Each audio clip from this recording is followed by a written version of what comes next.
अस्सलाम वालेकुम दोस्तों, कैसे हैं सब? ठीक हैं। तो दोस्तों आज की इस वीडियो में हम बात करेंगे कि हमारा जो जनरेटर होता है वो किस तरह वोल्टेज को जनरेट करता है, उसका प्रोसेस क्या होता है, सारा जो प्रोसेस उसका होता है वो किस तरह काम करता है और क्या होता है।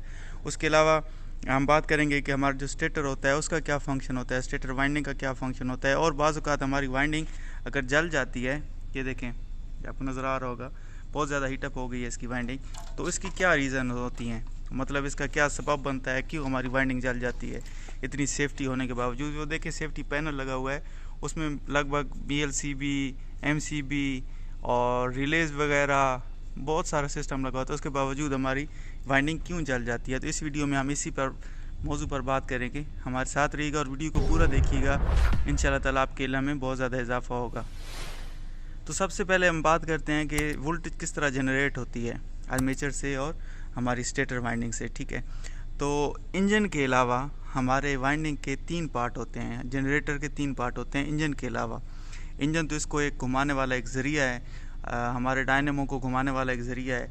तो इसमें हमारे 3 पार्ट होते हैं। एक होती है एक्साइटर वाइंडिंग, ठीक है, ये एक्साइटर वाइंडिंग, ये आप देख रहे हैं अलहदा है, इससे बिल्कुल अलहदा है, एक्साइटर वाइंडिंग होती है। उसके अलावा उसके बाद जो दूसरा पार्ट होता है वो मेन वाइंडिंग होती है। मेन वाइंडिंग में हमारी आर्मेचर की वाइंडिंग आ जाती है, हमारे स्टेटर की वाइंडिंग आ जाती है। ठीक है, ये जो एक्साइटर वाइंडिंग है ना, इधर ये आर्मेचर पे है, इसका ये नीचे भी आपको नज़र आ रहा होगा, ये भी एक्साइटर वाइंडिंग का पार्ट है। ठीक है, ये हमारी मेन वाइंडिंग है ऊपर। तो जो तीसरा पार्ट होता है वो होता है AVR। ठीक है, ये हमारी AVR है। मतलब मुख्तलिफ़ जनरेटरों की मुख्तलिफ़ शेप में हो सकती है, मुख्तलिफ़ डिज़ाइन में हो सकती है, मुख्तलिफ़ वायरों के साथ हो सकती है, लेकिन इनका फंक्शन AVR का जो फंक्शन होता है वो सेम ही होता है। तो ये प्रोसेस किस तरह चलता है दोस्तों, सबसे पहले हमारी जो मेन वाइंडिंग होती है ना, ठीक है, इससे अभी तो बहुत सारी तारें हैं, बहुत सारे सिस्टम हैं इसके, तो इससे 3 तारें हमारे जो सेंसर के लिए जाती हैं वो AVR में जाती हैं।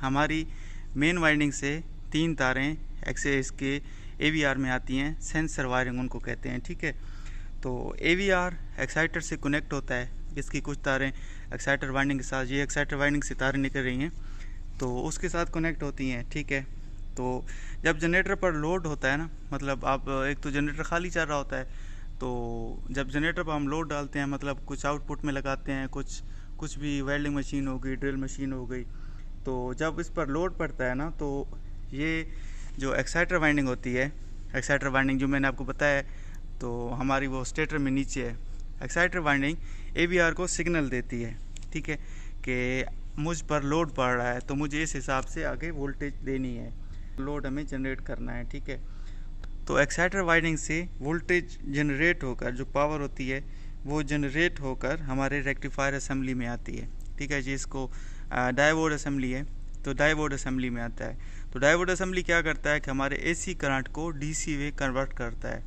क्योंकि जो हमारा AC करंट होता है वो ऐसे चलता है, मतलब वेव्स में चलता है, लेकिन जो DC करंट होता है वो स्ट्रेट होता है और पावरफुल होता है। तो हमारे AC करंट को जो सिग्नल मिलते हैं, मतलब AC में मिलते हैं हमें, वो DC में ये डायोड असेंबली उसको कन्वर्ट करके DC में कन्वर्ट करके आगे मेन वाइंडिंग को वो सिग्नल देती है। तो मेन वाइंडिंग आगे से उसी हिसाब से पावर को जनरेट करके हमें आउटपुट जो हमारा MCB लगा होता है, हमें आउटपुट उसमें मिलती है। मतलब वोल्टेज तो सेम रहती है, जो हमारी वोल्टेज होती है अभी 220 है या 415 है, तो वोल्टेज तो सेम रहती है, लेकिन जो पावर होती है किलोवाट में होती है, एम्पेयर में होती है, मतलब 100 एम्पेयर हो गया, 200 एम्पेयर हो गया, वो उस हिसाब से आगे जनरेट करके आगे हमें जो मेन स्विच हमारा होता है ELCB होता है उसमें मिलती है। तो उम्मीद है दोस्तों आपको समझ आ गई होगी कि जनरेटर किस तरह काम करता है। तो आइए आपको बताते हैं कि हमारी जो वाइंडिंग होती है वो क्यों ख़राब हो जाती है, मतलब इस हिसाब से क्यों जल जाती है। ये बहुत कम ऐसा देखा गया है कि हमारी वाइंडिंग इस हिसाब से जल जाती है, ज़्यादातर हमारी एक्साइटर वाइंडिंग ख़राब हो जाती है, लेकिन इस केस में हमारी एक्साइटर वाइंडिंग ठीक है, लेकिन हमारी जो मेन वाइंडिंग है स्टेटर की वो ख़राब होगी। उसकी क्या रीज़न है, इसकी मतलब मैं आपको जो रीज़न है मैं आपको बता देता हूँ। सबसे पहले रीज़न है कि ओवरलोड हो जाता है।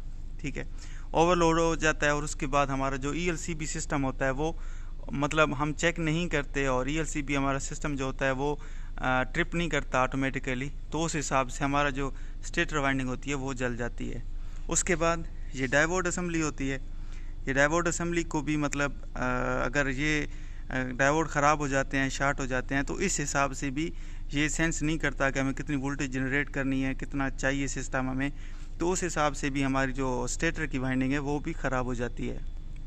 तीसरी बात जो है वो ये है कि हमारी जो तारें आउटपुट में जा रही होती हैं, वाइंडिंग से निकल के जो हमारी वोल्टेज होती है वो हमें आउटपुट में किसी डीबी बॉक्स में हम इंस्टॉल करते हैं।